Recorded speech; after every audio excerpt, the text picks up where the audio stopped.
En plein débat sur l'alcoolisme d'Élodie Frégé dans TPMP People, Gilles Verdet avoue que, lui aussi, a été accro et notamment aux courses hippiques. Une addiction qui lui a fait perdre beaucoup d'argent en une seconde.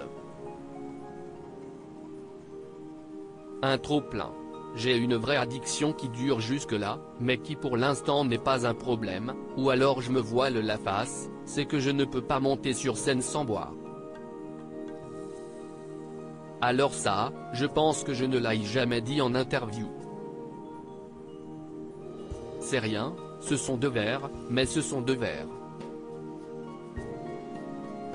Donc si j'avais énormément de succès et que j'avais des concerts tous les soirs, serais-je alcoolique? Vraiment, si est-il terrible. Lâcha Élodie Frégé au micro du podcast Contradiction présenté par la chanteuse Rose. Une confidence qui a rapidement inquiété ses fans et sur laquelle la chanteuse de 40 ans est revenue quelques jours plus tard.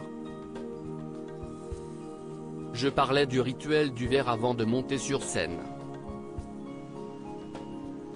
Et fort, malheureusement je ne monte pas sur scène tous les jours.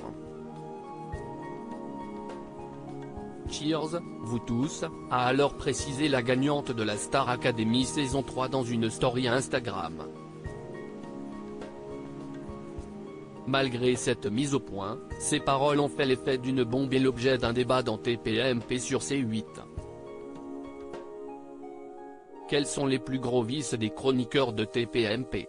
Ce vendredi 27 janvier 2023, Benjamin Castaldi, qui remplace Cyril Hanouna à la présentation, est donc revenu sur ce sujet dans une chronique intitulée Alcool, médicaments, dette. La chanteuse Élodie Frégé se confie sur ses vices. Après avoir débattu sur les addictions de la célèbre artiste et ses soucis financiers, l'équipe dévie sur les addictions de certains chroniqueurs. Vous êtes addict aux femmes, au mariage? Lance alors Sophie Costa Benjamin Castaldi, également connu pour ses divorces et remariages. Et le trublion de Gilles Verdet de raconter, j'avais une vraie addiction aux jeux, aux courses hippiques. Même maintenant, je me force à ne pas rejouer parce que je suis sûr de pouvoir gagner beaucoup. J'avais gagné énormément et j'ai tout perdu sur une course donc j'ai arrêté immédiatement, plusieurs milliers d'euros que j'avais gagnés. On perd tout d'un coup en une seconde, mais si est-il tentant a-t-il confié sur le plateau de TPMP People. Un vice qui aura donc coûté très cher au pire ennemi de Mathieu Delormeau.